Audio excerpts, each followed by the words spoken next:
Hello friends, ഇന്ന് നമ്മൾ വില്ലിൻ്റെ ബാക്കിയാണ് പഠിക്കുന്നത്. കഴിഞ്ഞ ക്ലാസ്സിൽ നമ്മൾ വില്ലിനെ കുറിച്ച് പഠിച്ചിട്ടുണ്ടായിരുന്നു. അതിൻ്റെ ബാക്കി ക്ലാസ്സാണ് ഇന്ന് പഠിക്കുന്നത്. വില്ല് വെച്ചിട്ട് നമുക്ക് കുറച്ച് സെൻറ്റൻസസ് നോക്കാം.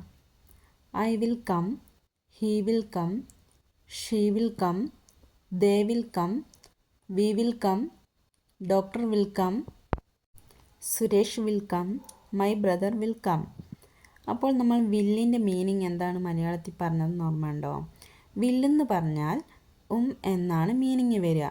പിന്നെ എപ്പോഴും വില്ലിൻ്റെ കൂടെ ഫസ്റ്റ് വേർബാണ് യൂസ് ചെയ്യുക. ഐ വിൽ കം ടുമോറോ, ഞാൻ വരും. I will not come tomorrow, ഞാൻ നാളെ വരില്ല. ഐ വോണ്ട് കം ടുമോറോ, ഞാൻ നാളെ വരില്ല. അപ്പം നമ്മൾ വരും എന്നുള്ളതിന് വില്ല് യൂസ് ചെയ്തു. വരില്ല എന്നുള്ളതിന് വിൽ നോട്ടാണ് യൂസ് ചെയ്തത്. ഇനി നമുക്ക് വിൽ നോട്ട് വെച്ചിട്ട് കുറച്ച് സെൻറ്റൻസസ് നോക്കാം. ഐ വിൽ ഗീവ് ക്യാഷ്, ഞാൻ ക്യാഷ് തരാം എന്ന് പറയാം, ഇല്ലെങ്കിൽ ഞാൻ ക്യാഷ് തരും. I will not give cash, ഞാൻ ക്യാഷ് തരില്ല. ഐ വോണ്ട് ഗീവ് ക്യാഷ്, ഞാൻ ക്യാഷ് തരില്ല എന്നും പറയാം. അടുത്ത നമ്മൾ പഠിക്കുന്നത് വെന്നും അറ്റ് വാട്ട് ടൈം വെച്ചിട്ട് നമുക്ക് വില്ലിൽ വെച്ചിട്ട് നമുക്ക് കുറച്ച് സെൻറ്റൻസസ് നോക്കാം. വെൻ എന്ന് പറഞ്ഞാൽ എന്ന്, എപ്പോൾ എന്നാണ്. അറ്റ് വാട്ട് ടൈം എന്ന് പറഞ്ഞാൽ എപ്പോൾ. നീ എപ്പോൾ വരും? When will you come? At what time will you come?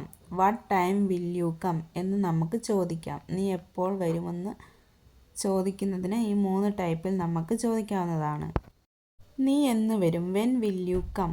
നിങ്ങൾ എന്നാ നാട്ടിൽ വരിക? When will you come to native?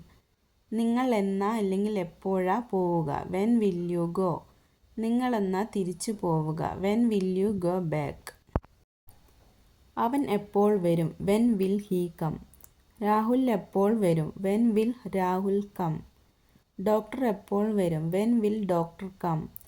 Manager എപ്പോൾ വരും? When will manager come? നീ എന്നാ ക്യാഷ് തരുക? When will you give cash? അവൻ എന്നാ ക്യാഷ് തരുക? When will he give cash?